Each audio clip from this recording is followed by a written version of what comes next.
Break पर स्वागत। Corona बा कोविड-19 रोगी को राज्य सरकार संपूर्ण मागणा चिकित्सा जोगाइबे।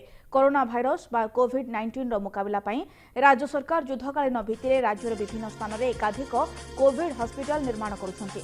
एथिपई राज्य सरकार विभिन्न घरोई अनुष्ठान सहित चुक्ति स्वाक्षरित करिसंती। आज गीत गोविंद सदन रे अनुष्ठित सांबादिक सम्मेलन रे सुब्रत बागची ए सूचना दैछंती। राज्य सरकारଙ୍କର ଏହି ପଦକ୍ଷେପକୁ କେନ୍ଦ୍ରଠାରୁ ଆରମ୍ଭ କରି ଅନ୍ୟ ରାଜ୍ୟ ସରକାର ମାନେ ମଧ୍ୟ ପ୍ରଶଂସା କରିଛନ୍ତି। ତେବେ ରାଜ୍ୟ सरकार ईश्वरଙ୍କ निकटରେ प्रार्थना करुछंती जे ए कोविड बा कोरोना हॉस्पिटल को काहाकू भी आसीबाकू न पड़े।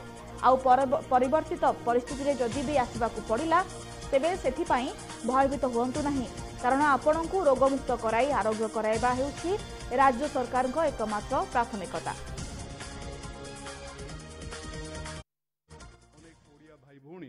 गणमाध्यम प्रतिनिधि मानक मोर नमस्कार एवं गणमाध्यम प्रतिनिधि मानक जरिया ओडिशार राज्यवासी को मोर नमस्कार।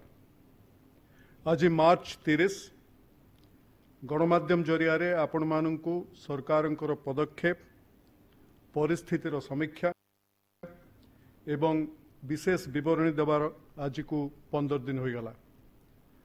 गतकाली आमे प्रेस ब्रीफिंग बंद रखिथिलु।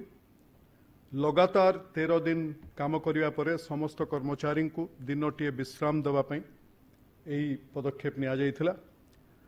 आज ठारू पुणी सबुदिन अपराह्न 4:30 आपण मानकु आमे विभिन्न विषय अवगत करिया पई एठिके आसिबु। अनेक ओडिया भाई भौणी एपरी परिस्थिति अटक पड़िछंती।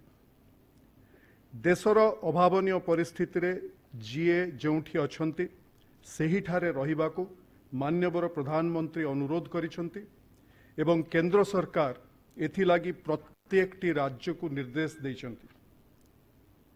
आम सरकार ओडिशा रे अटक पड़िथिबा व्यक्ति मानकर निरापद रक्षणाबेक्षण पई